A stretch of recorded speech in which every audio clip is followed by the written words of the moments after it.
Hello everyone, how are you doing? This is MD Tech here with another quick tutorial.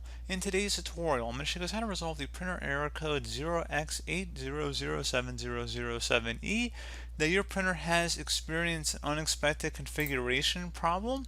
So hopefully it should be a pretty straightforward tutorial, guys, and without further ado, let's go ahead and jump straight into it.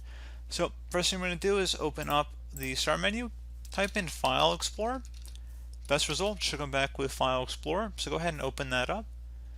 You want to select this PC on the left panel here, and then double click on your local disk where Windows is installed. Double click on the Windows folder.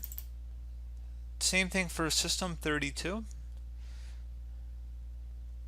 And double click on it. Locate the spool folder. And double click on that one as well.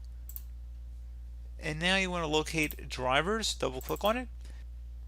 So while you're in the drivers folder here, go ahead and search drivers up at the top search bar here and type in print config.dll and search for that.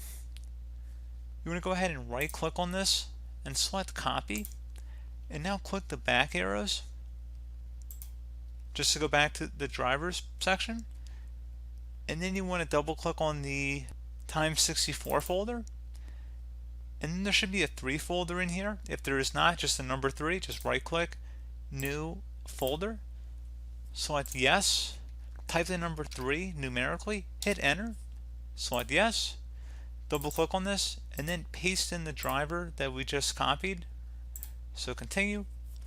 So just have that in here. So again, C drive, Windows, System 32, spool, drivers, Time64, and then the 3. And then restart your computer, restart the printer, see if that has resolved the error message.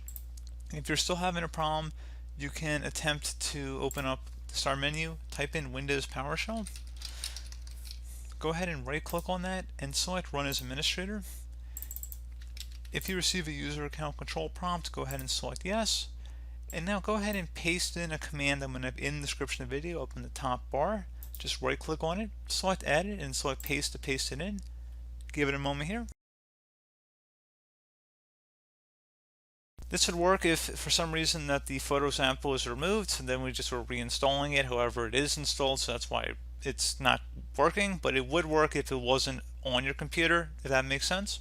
One third thing you can try here is to perform a system restore, which you're welcome to try. I have tutorials on my channel on how to do that.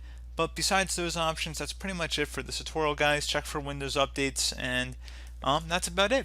So as always, thank you guys for watching this brief tutorial. Do hope I was able to help you out, and I do look forward to catching you all in the next tutorial. Goodbye.